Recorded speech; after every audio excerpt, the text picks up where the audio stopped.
Planeta Terra. Hoje um lugar pacífico, mas que já sofreu sua cota de impactos, de erupções e extinções em massa. A maioria dos desastres na Terra não passam de eventos corriqueiros quando comparados com os eventos apocalípticos que afligiram seus irmãos no Sistema Solar.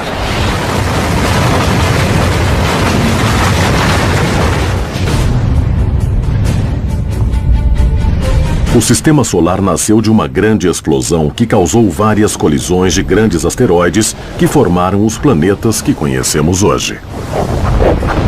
O nascimento do Sistema Solar foi muito violento.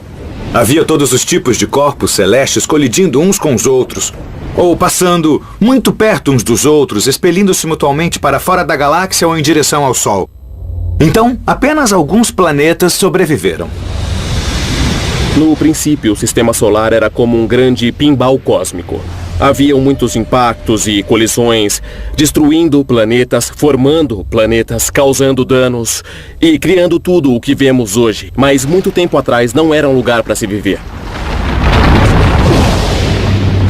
Quando os planetas sobreviventes tomaram forma, a violência se intensificou. Primeiramente, em nossa contagem regressiva das 10 maiores catástrofes planetárias, está o desastre do manto de Mercúrio. Mercúrio, o planeta mais próximo do nosso Sol, é também o menor planeta de nosso Sistema Solar. Cientistas acreditam que o menor planeta sofreu um dos maiores impactos da natureza. Mercúrio é um mistério para os cientistas. O núcleo de ferro no interior do planeta representa cerca de 10% do volume do planeta. Na Terra, por exemplo, o núcleo representa somente 20% do volume total do planeta, mesmo a Terra sendo 3 vezes maior que Mercúrio. Mercúrio é como um quebra-cabeças na ciência planetária. É como se fosse a bola de pinball do Sistema Solar, uma bola quase toda de aço. Como aquele pequeno planeta ficou tão denso? Há uma teoria de que uma colisão planetária foi a causa.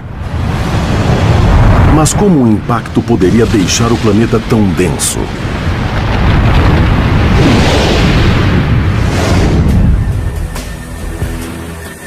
Imaginando-se o vilão cósmico de Mercúrio como sendo uma bola de canhão, podemos reviver o que aconteceu.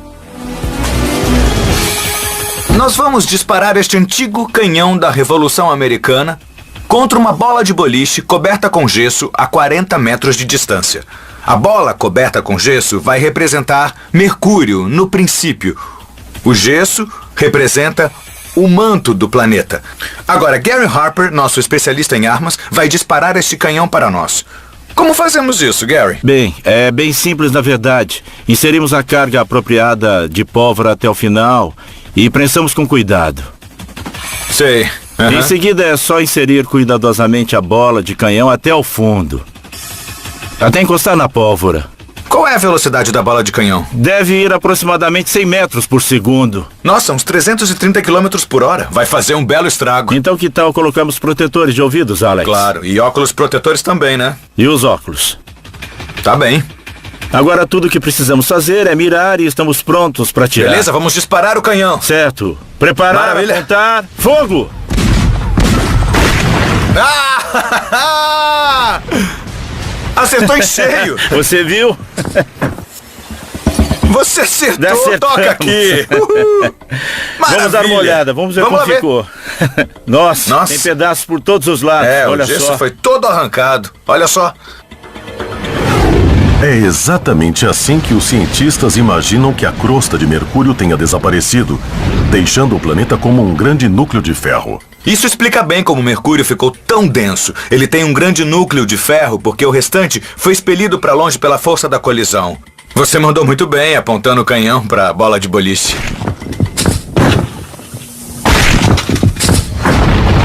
A força do impacto teria expelido o manto de Mercúrio por todo o Sistema Solar, chegando até Júpiter. A chuva de destroços teria durado por cerca de 4 milhões de anos.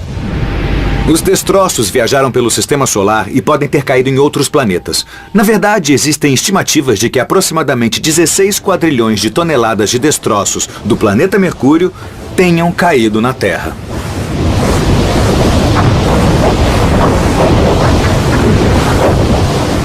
Mas aqueles que apoiam essa teoria enfrentam um dilema. Se a colisão aconteceu, por que não deixou uma marca visível na superfície do planeta?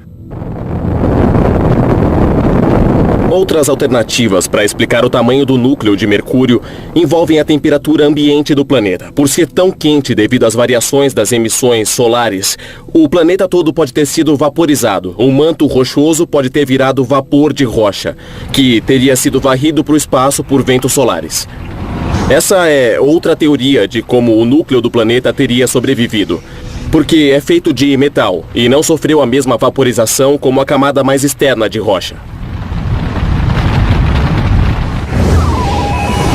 A sonda espacial Messenger da NASA está atualmente orbitando Mercúrio e ajudando a desvendar os segredos de seu passado misterioso. Mas não foi somente o planeta mais próximo do Sol que sofreu impactos. Hoje, os espetaculares anéis de Saturno seguem sua órbita em relativa tranquilidade. Mas sua beleza se deve a um fenômeno de extrema violência que ocorreu há 4 bilhões de anos. O número 9 em nossa contagem regressiva de catástrofes planetárias é a Lua estilhaçada de Saturno. Apesar de serem um dos pontos mais visíveis do Sistema Solar, os anéis de Saturno representam também um dos maiores mistérios. Quando eles surgiram? Como eles foram formados? E talvez o maior mistério de todos: por que os famosos anéis de Saturno são em sua maioria feitos de gelo? 33 quadrilhões de toneladas de gelo.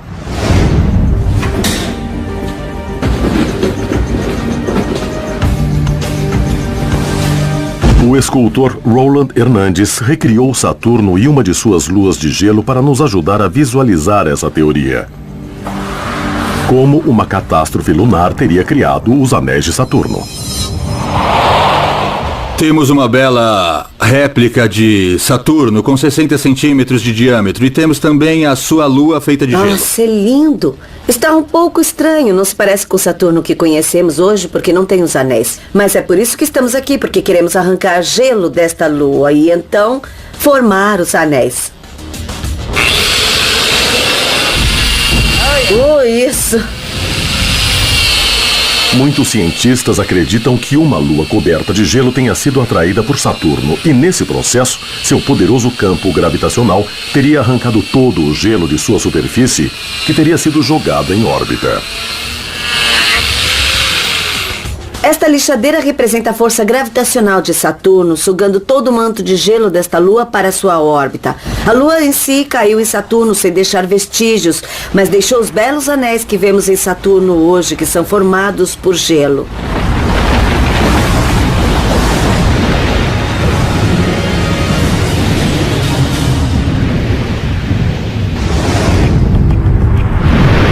Das 60 luas que ainda restam em Saturno, Titã é a maior.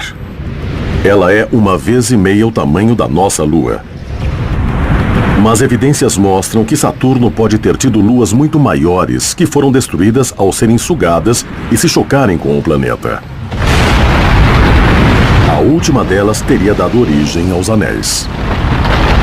Essa teoria explica pela primeira vez porque os anéis são formados de gelo. Era de se esperar uma mistura de gelo e rocha se a Lua tivesse se chocado, se tivesse sido destruída por um grande impacto.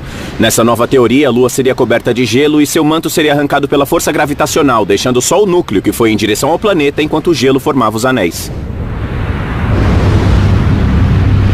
A origem dos anéis de Saturno revela que mesmo as mais belas formações tiveram uma origem violenta.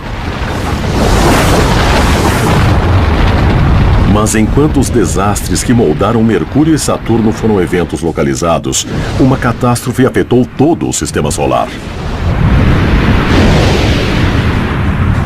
Ela não só afetou os planetas que vemos hoje, como também expulsou planetas do campo gravitacional do Sol, mandando-os para a escuridão do espaço interestelar.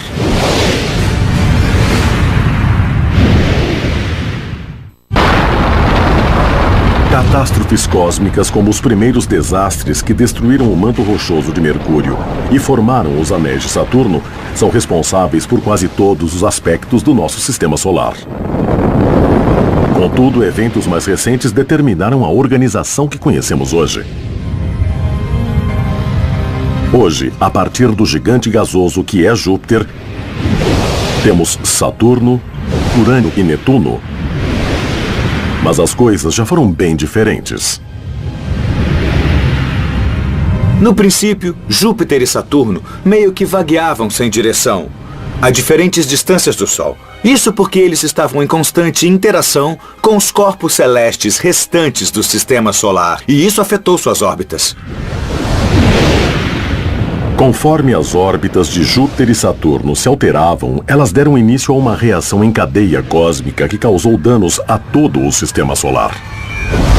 O número 8 em nossa contagem regressiva para a catástrofe planetária final é o redemoinho orbital.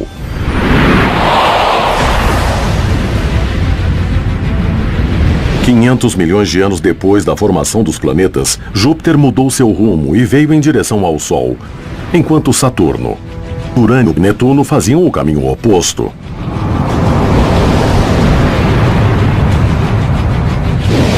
Júpiter chegou a orbitar o Sol 2 vezes para cada uma vez de Saturno. Este movimento orbital é conhecido como a ressonância de 2 para 1. A ressonância de 2 para 1 é uma integração gravitacional muito forte quando exercida por milhões de anos. E essa integração entre Júpiter e Saturno levou consequências sérias a todo o nosso sistema solar. Ela afeta a órbita de outros corpos, fazendo com que as órbitas se cruzem, e isso pode levar a impactos gigantes.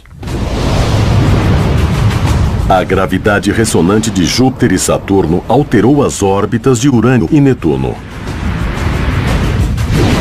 O resultado foi uma dança das cadeiras planetária, que deu origem à maior e mais longa catástrofe do sistema solar.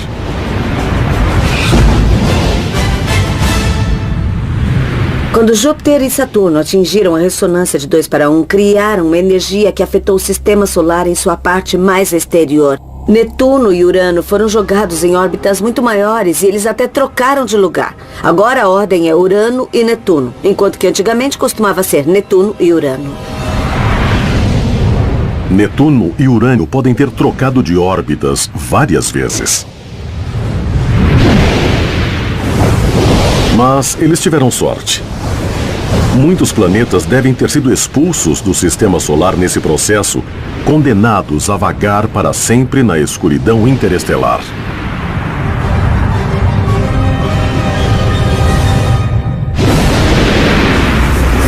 É quase certo que nosso sistema solar tenha perdido planetas durante esse bilhar cósmico. Existem evidências de que Júpiter e Saturno possam ter se aproximado mais do Sol e tenham estado em uma órbita próxima do que a da Terra hoje, antes de voltarem para suas posições atuais. Mas a ressonância de 2 para 1 foi apenas o começo. Enquanto os gigantes gasosos buscavam órbitas mais estáveis há 4 bilhões de anos, eles deram início ao maior cataclismo que já ocorreu no sistema solar até hoje. O número 7 em nossa contagem regressiva, o recente bombardeamento pesado. A dança orbital entre Saturno e Júpiter não afetou somente os dois gigantes, mas sim todo o sistema solar, criando um redemoinho de planetas. A dança de Júpiter e Saturno teria criado bolsas gravitacionais nos planetas em formação na região do cinturão de asteroides. Isso teria feito com que eles se chocassem entre si, o que os destruiria, formando-se assim uma série de asteroides há uns 4,1 bilhões de anos. E a ressonância de 2 para 1 entre Júpiter e Saturno teria canalizado alguns desses asteroides para o sistema solar central, o que causou um bombardeamento pesado. Nós podemos ver os resultados dramáticos sempre que olhamos para a Lua. A maior parte das crateras que vemos na face lunar são resultado deste bombardeamento, também conhecido como cataclismo lunar. Provas deste desastre foram descobertas em 1969, quando o ônibus espacial Apollo 11 colocou o primeiro homem na Lua. É um trabalho de detetive conectar os modelos dinâmicos que explicam as evidências geológicas que temos hoje do bombardeamento pesado ocorrido há 4,1 bilhões de anos. Nós temos as evidências desde a missão Apollo 11 e da datação feita com as rochas lunares que nos mostraram esse período. Os registros das crateras nos mostram que em vários pontos do sistema solar, como por exemplo a Lua, houve um enorme aumento no número de objetos muito grandes atingindo os planetas. Mas enquanto a Lua sofreu apenas pequenas alterações em seu relevo, um planeta sofreu um impacto tão violento que pode ter perdido a capacidade de abrigar vida. O número 6 em nossa contagem regressiva para a maior catástrofe do Sistema Solar é o impacto do megameteorito em Marte. O tumultuoso bombardeamento pesado que atingiu o Sistema Solar entre 4,1 e 3,8 bilhões de anos atrás afetou muito mais que apenas cometas e asteroides. Planetas inteiros mudaram suas órbitas. E a sonda espacial da NASA revelou recentemente evidências de que um deles, do tamanho de Plutão, chocou-se com Marte, alterando drasticamente o planeta vermelho.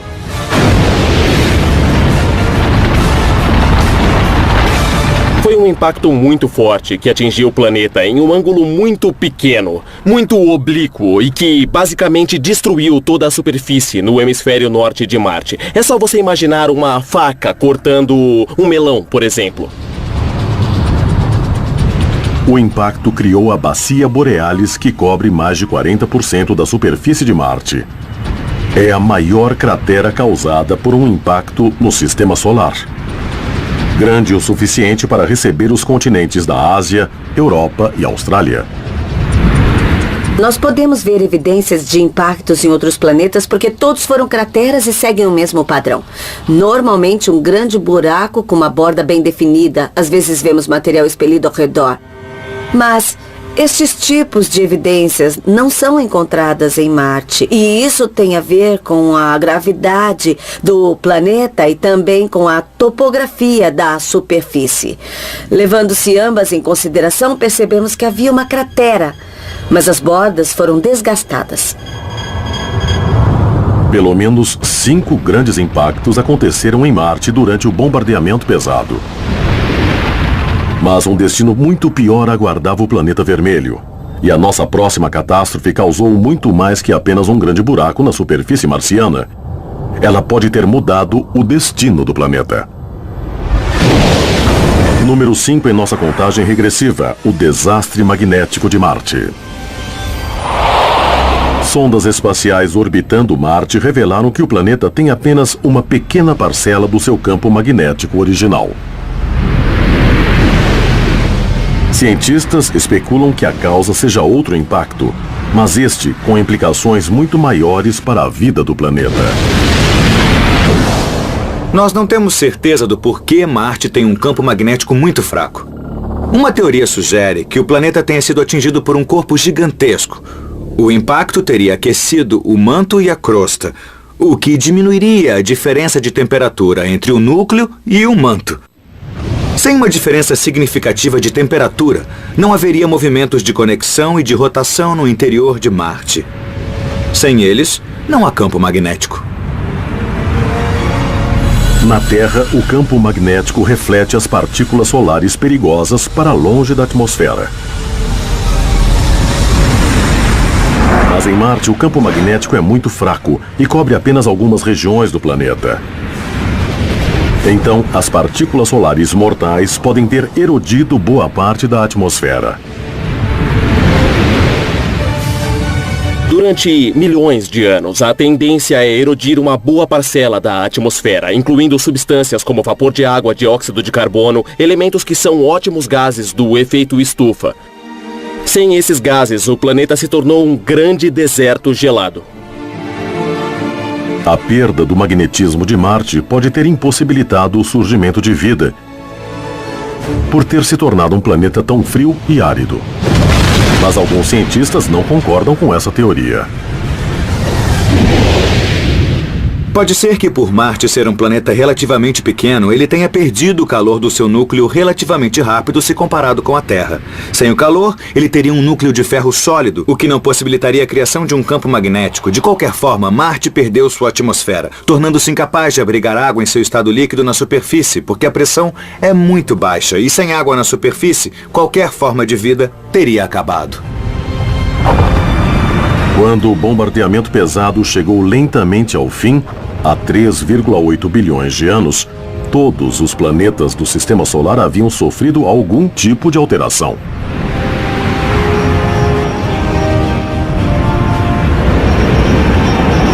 Está muito claro que todos os planetas gigantes estão muito longe de onde foram originalmente formados. Não há dúvidas de que Netuno migrou para longe do Sol porque ele deixou um rastro gravitacional em Plutão e outros corpos celestes pelo caminho, puxando-os para fora também.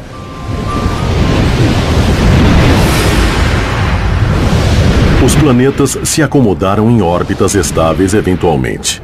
Mas agora, enquanto eles amadureciam, novas catástrofes começaram a surgir vindas de dentro. Em alguns casos, esses desastres vulcânicos foram mais devastadores que qualquer ameaça externa.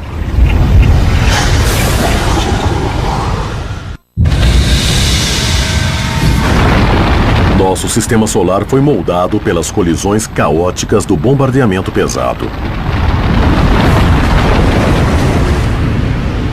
Mas quando os planetas finalmente se acalmaram há 3,8 bilhões de anos, novas ameaças surgiram. Em alguns casos, elas foram tão violentas quanto alguma coisa vinda do espaço. As catástrofes planetárias não acabaram com o final da era do bombardeamento pesado. Elas continuam acontecendo até hoje. Asteroides e cometas podem se chocar com planetas. Atividades vulcânicas causam destruição. Existem vários tipos de catástrofes que podem ocorrer nos dias de hoje. O próximo desastre mudou a cara de um planeta azarado e o deixou com um rosto pouco atraente.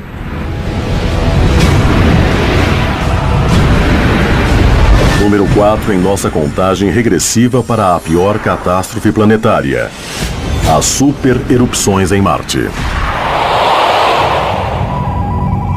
A espaçonave Expresso de Marte revelou recentemente que o planeta vermelho foi varrido pelo menos 5 vezes por episódios catastróficos de vulcanismo.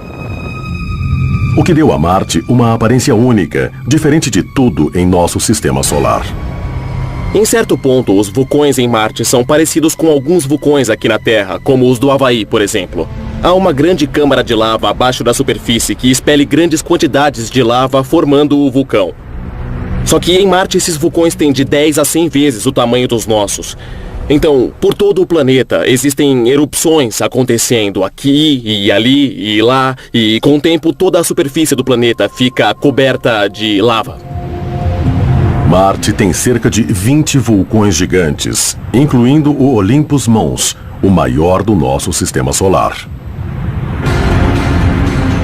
Essa relíquia nos proporciona um raro olhar sobre o passado quente do planeta.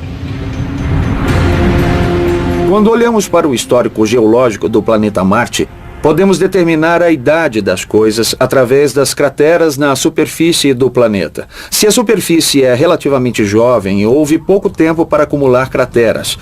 Portanto, ela será mais lisa e uniforme. Se a superfície for muito antiga, veremos um grande número de crateras. Assim sendo, através de um mapeamento cuidadoso da superfície de Marte, podemos dizer que houveram pelo menos 5 grandes episódios de atividades vulcânicas no planeta. Assim como nos vulcões da Terra, câmaras de lava surgiram na superfície de Marte, atravessaram a crosta e derramaram lava basáltica em erupções que duraram séculos. Mas há uma grande diferença entre os vulcões na Terra e em Marte. Em Marte nunca existiram grandes placas tectônicas como as que temos na Terra. Então, em Marte, quando um vulcão surge, ele fica estático na superfície, projetando lava no mesmo lugar. E isso dá origem a vulcões de proporções gigantescas como o Olympus Mons. Na Terra também existem placas tectônicas. Veja a situação das ilhas vulcânicas no Havaí, por exemplo. Por causa do movimento das placas, novas ilhas surgem em uma sequência. Mas em Marte, é a mesma ilha o tempo todo. Ela continua crescendo sem parar. Atividades vulcânicas em massa mudaram radicalmente a superfície de Marte várias vezes. Mas ele não foi o único planeta a sofrer com episódios de extrema violência doméstica. O próximo desastre em nossa contagem regressiva é o Grande Derretimento de Vênus. Nosso vizinho mais próximo, Vênus, pode ter sido muito parecido com a Terra. Nasceram mais ou menos na mesma época, formados de materiais cósmicos muito parecidos, mas algo transformou Vênus no gêmeo malvado da Terra. Se pudéssemos penetrar em sua densa atmosfera, veríamos que aproximadamente 90% da superfície é coberta de lava solidificada, enquanto a atmosfera é quase totalmente composta por dióxido de carbono, com uma pressão quase 90 vezes maior que a pressão da Terra. Nossa, isso é como estar a 3.000 metros abaixo do nível do mar. É isso o que sentiria. E tem mais. A temperatura em Vênus chega a quase 500 graus Celsius. É alta o suficiente para derreter chumbo. Então, se um ser humano fosse teleportado para a superfície de Vênus, ele seria torrado e rapidamente completamente esmagado. As condições infernais de Vênus podem ter sido causadas por uma extinção imediata dos gases do efeito estufa há 3 bilhões de anos. Então, o que aconteceu com os oceanos de Vênus, se é que eles existiram? Bem, o Sol ficou cada vez mais intenso, e isso aumentou a evaporação dos oceanos, aumentando a concentração de vapor na atmosfera. Como a água é um gás do efeito estufa, isso levou a um aumento da temperatura ambiente, que por sua vez aumentou ainda mais a evaporação, criando um círculo vicioso constante, que levou à evaporação total dos oceanos de Vênus. Evidências desses oceanos perdidos podem existir nas camadas de nuvens em Vênus. Analisando-se a atmosfera de Vênus, sabemos que há uma alta concentração de gás hidrogênio pesado, chamado deutério. A maior parte do hidrogênio escapou para o espaço, deixando apenas as partículas mais pesadas. Vênus é um bom exemplo do que pode ocorrer com o planeta quando o clima muda drasticamente. Se nós pudermos compreender o que ocorreu em Vênus, poderemos aplicar o conhecimento aqui na Terra. Se um desastre ecológico evaporou toda a água da superfície de Vênus, haveria seres vivos que também foram extintos? Foi isso que um telespectador quis perguntar ao universo.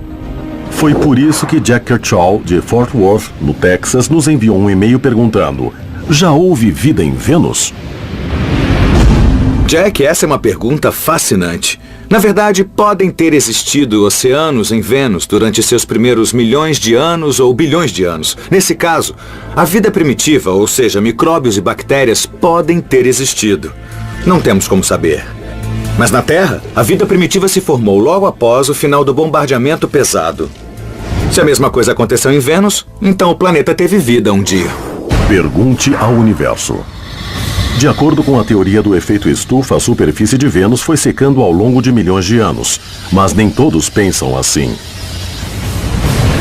Alguns cientistas acreditam que isso possa ter acontecido em um único dia fatídico.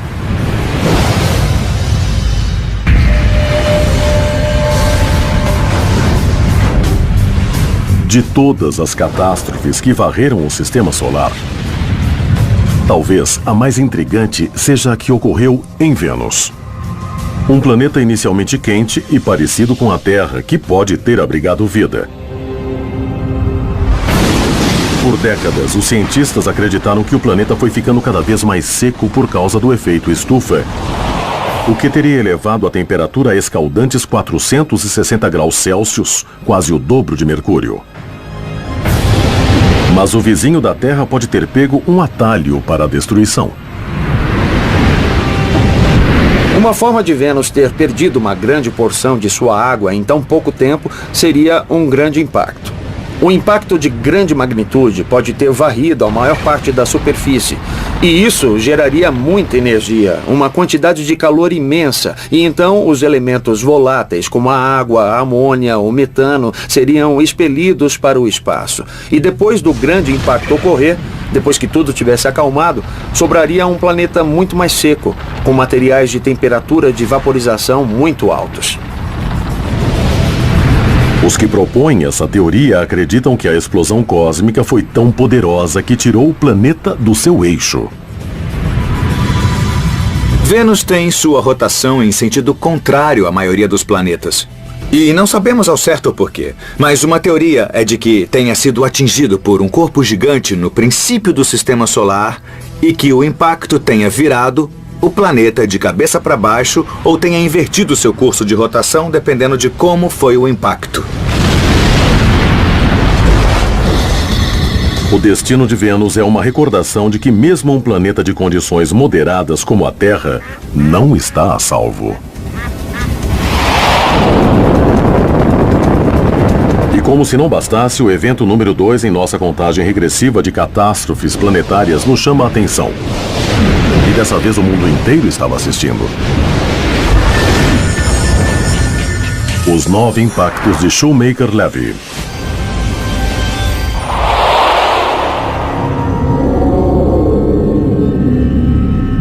Costumávamos acreditar que os planetas mais distantes do Sol fossem estáveis. Não havia muita coisa acontecendo com eles. Mas, na verdade, hoje vemos impactos acontecendo neles a todo momento.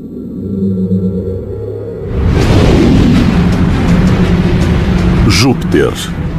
O gigante gasoso é o saco de pancadas do nosso sistema solar.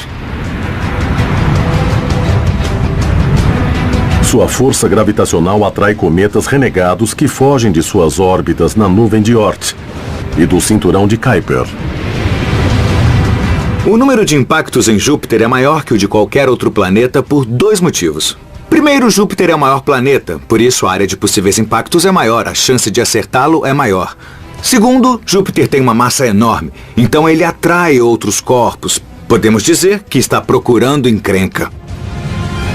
Júpiter sofreu vários impactos violentos, incluindo um dos maiores desastres já presenciados pela humanidade.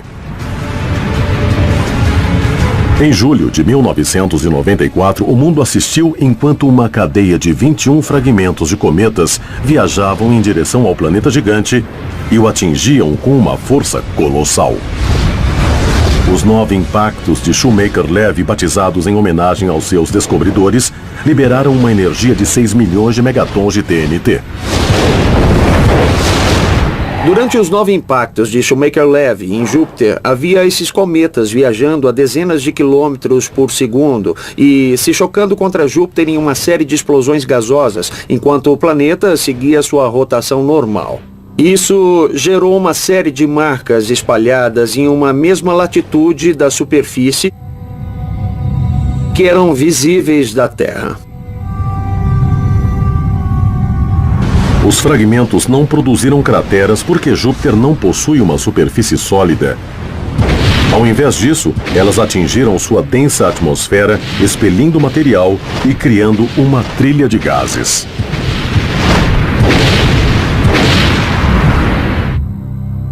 As marcas do impacto, as nuvens negras, eram do tamanho do planeta Terra. E isso chama a nossa atenção para um fato importante quando temos um objeto com 1 quilômetro de diâmetro chocando-se contra um planeta do tamanho da Terra. A nuvem de poeira gerada pelo impacto vai encobrir tudo. Isso nos fez vislumbrar as consequências de um impacto semelhante em nosso planeta. As manchas negras deixadas pelos impactos foram visíveis por vários meses, antes de serem reabsorvidas pela atmosfera turbulenta de Júpiter. Júpiter tem condições climáticas muito vigorosas e, por vezes, muito violentas. Então, não importa quão poderoso seja o impacto, após um certo período de tempo, as correntes de ar atmosféricas vão sugar os vestígios e dissipá-los pelo planeta. E todas as evidências serão dissipadas, serão perdidas.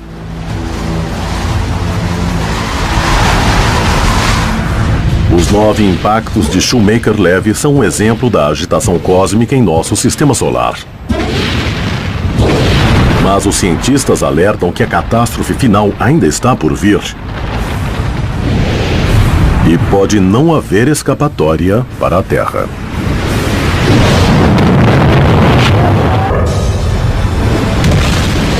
Nosso sistema solar sobreviveu a mais de 4 bilhões de anos de catástrofes planetárias. Em alguns casos, os efeitos são óbvios, como as crateras do bombardeamento pesado que marcam a Lua. Em outros casos, as evidências desapareceram há muito tempo. Mas os cientistas descobriram recentemente que o número 2 em nossa contagem regressiva deixou uma onda de efeitos nunca antes imaginada. Comparando imagens recentes das missões Cassini e New Horizons, a NASA fez uma descoberta surpreendente. Assim como em Saturno, Júpiter também tem anéis, embora sejam bem menos intensos. E alguma coisa os alterou. Quando observamos os anéis de Júpiter, percebemos que eles têm pequenas ondulações, pequenas ondas. Essas ondas são formadas quando os anéis sofrem inclinações. Com o tempo, o movimento de rotação faz com que essas ondas se propaguem pelos anéis. Então, nós vemos que, através dessa rotação, é possível calcular o ponto no tempo em que essa inclinação ocorreu. E o ponto nesse caso é aproximadamente julho de 1994. Julho de 1994 marca o momento em que os 9 impactos de Shoemaker-Levy ocorreram. Os cientistas fizeram uma descoberta-chave. Enquanto os fragmentos atingiram Júpiter, destroços muito menores atravessaram os anéis, causando alterações visíveis até os dias de hoje.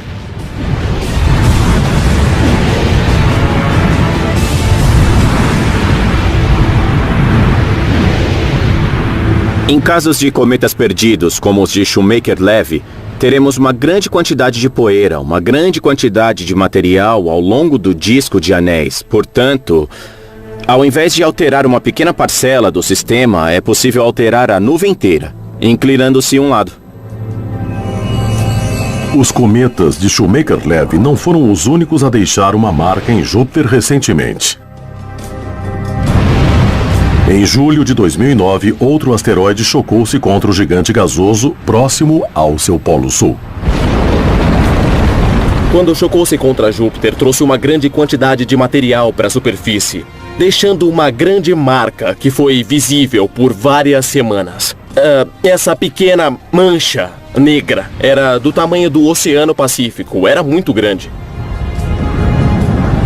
Atualmente, estima-se que um asteroide ou cometa atinja Júpiter a cada 10 ou 15 anos, o que é 5.000 vezes mais do que a média de impactos no planeta Terra. O fato de termos presenciado vários impactos sugere que isso ocorre a todo momento, porque existem vários outros que não vemos. Então há muito mais impactos nos gigantes gasosos do que podemos imaginar. Se Júpiter não estivesse em nosso sistema solar, a Terra seria alvo fácil para todos esses cometas e asteroides que estão caindo em direção ao Sol, causando um número muito maior de catástrofes do que nós temos atualmente.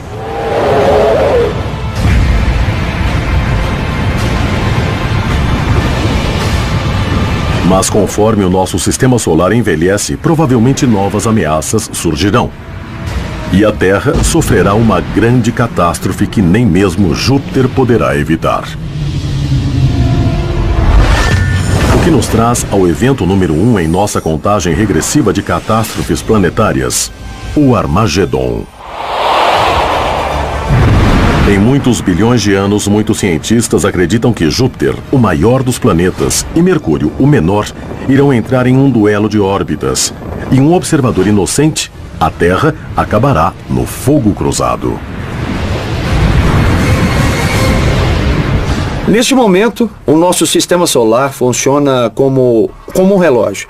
Mas acontece que os planetas afetam os campos gravitacionais uns dos outros. As órbitas planetárias estão vibrando e rodando ao longo do tempo. Júpiter e Mercúrio vão começar a girar em órbitas semelhantes, e se isso ocorrer, a órbita de Mercúrio ficará mais intensa. Ela ficará progressivamente mais longa, até que em seu ponto mais distante do Sol, estará cruzando a órbita de Vênus. Se a órbita de Mercúrio chegar a esse ponto, certamente coisas infernais vão começar a acontecer. Existem 4 possíveis consequências desastrosas. Mercúrio pode colidir com o Sol, pode ser expulso do Sistema Solar e pode chocar-se com Vênus. Na pior delas, Mercúrio pode se chocar contra a Terra, destruindo nosso manto terrestre e a atmosfera, o que tornaria o planeta estéril.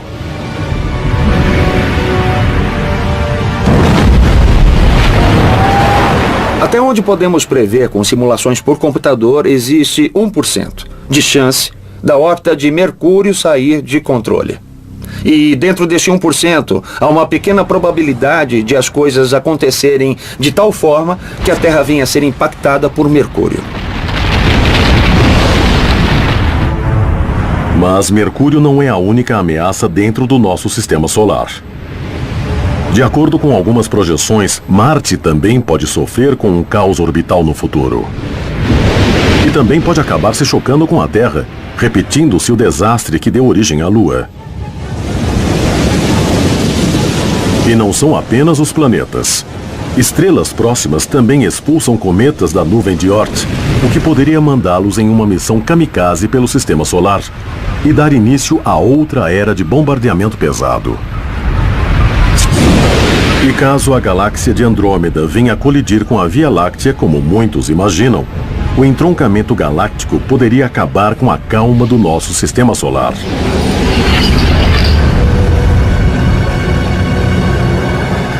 Acredito que a maior catástrofe planetária ainda esteja por vir.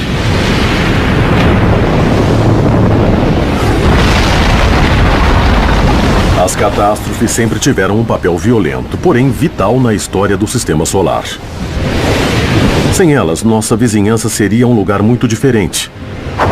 Ao estudarmos esses eventos tão voláteis, nós podemos entender melhor como eles ajudaram a criar o planeta que nos deu vida e como podemos protegê-lo de catástrofes futuras.